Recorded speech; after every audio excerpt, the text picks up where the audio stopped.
Good morning, students. Welcome back to your online English class.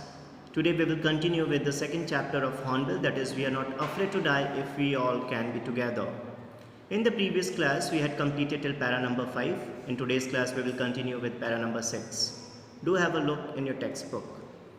On January 4th, after 36 hours of continuous pumping, we reached the last few centimeters of water. Now we had only to keep pace with the water still coming in. We could not set any sail on the mainmast.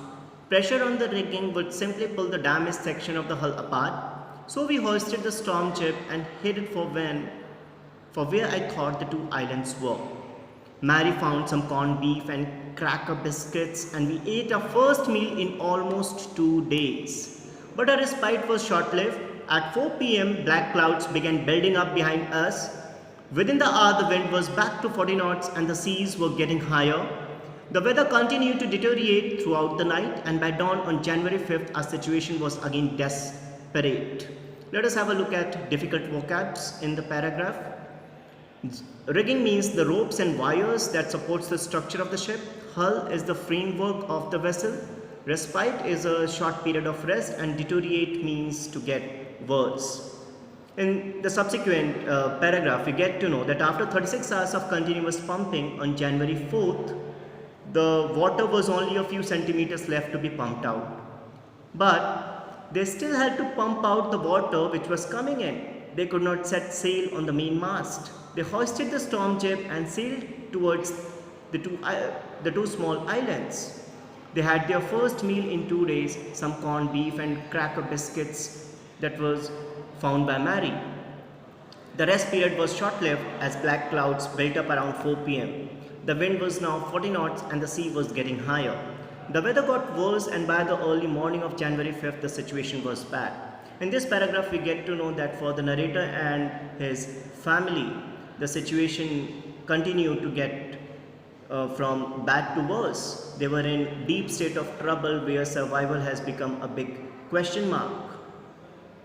In para number 7, we will get to know about the further hardship that they are going to encounter on their way.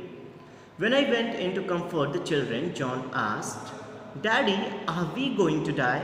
I tried to assure him that we could make it. "But Daddy," he went on, "we are not afraid of dying if we can all be together, you and Mummy, Sue and I." I could find no words with which to respond, but I left the children's cabin determined to fight the sea with everything I had. To protect the weakened starboard side, I decided to heave to, with the undamaged port hull facing the oncoming waves, using an improvised sea anchor of heavy nylon rope and two 22-liter plastic barrels of paraffin.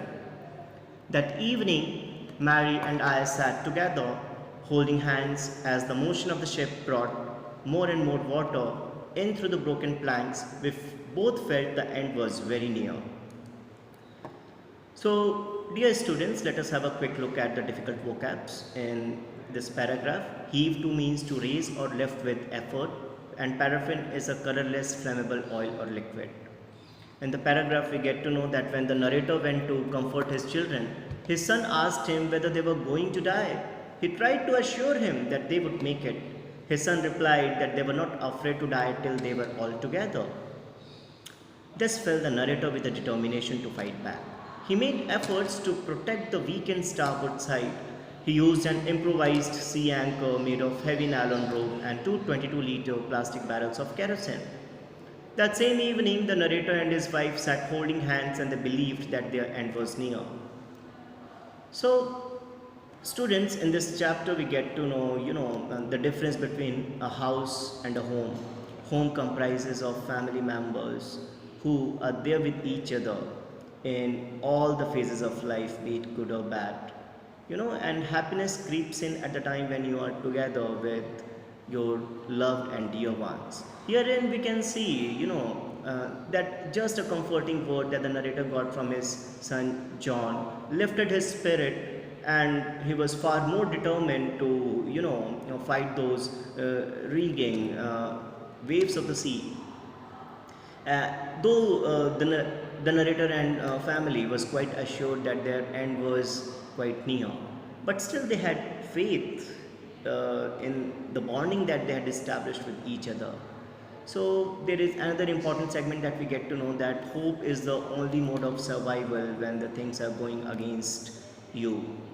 So hoping against the hope is obviously a trait of a fighter and a champion.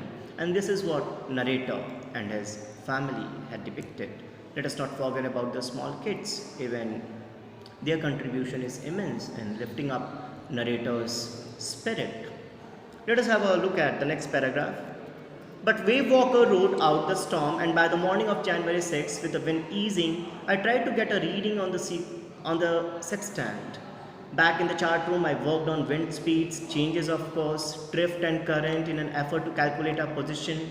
The best I could determine was that we were somewhere in 150,000 kilometers of oceans looking for a 65-kilometer wide island.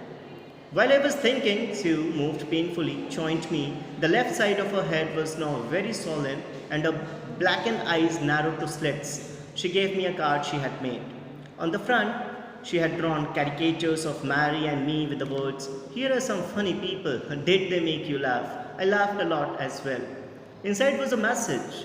"Oh, how I love you both." So this card is to say thank you and let us hope for the best. Somehow, we had to make it. In this paragraph, sextant means an instrument with a graduated arc of 60 degrees for taking altitudes and navigations. So generally it is an instrument used by the navigators who are there on the board of the ship, and caricature means a picture of a person. In this paragraph we get to know that the ship made it through the storm, and by the morning of January 6th, the narrator tried to get reading on the sextant to get to know about the weather forecast and to get into the communication with the people. He worked with wind speeds, drift and current and calculated their position. They were in 150,000 kilometers area of ocean, looking for a 65-kilometer wide island. While the narrator was still thinking, his daughter Sue joined him, and she was in pain.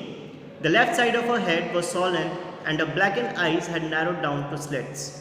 She gave him a card which she had made herself. On the front of the card, she had prepared a cartoon image of her parents with words written about them being funny people and how they made her laugh.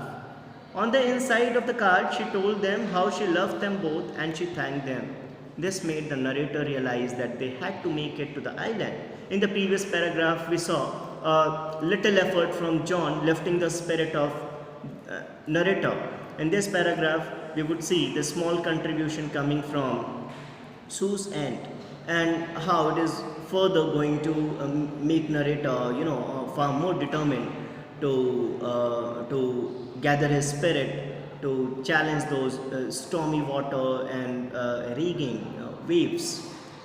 So, as we have discussed earlier, that unity lies in strength and being together, and every now and then, right from the beginning till the very end, the chapter describes the importance of being in the family, living in harmony and having a good bond of fraternity between the family members.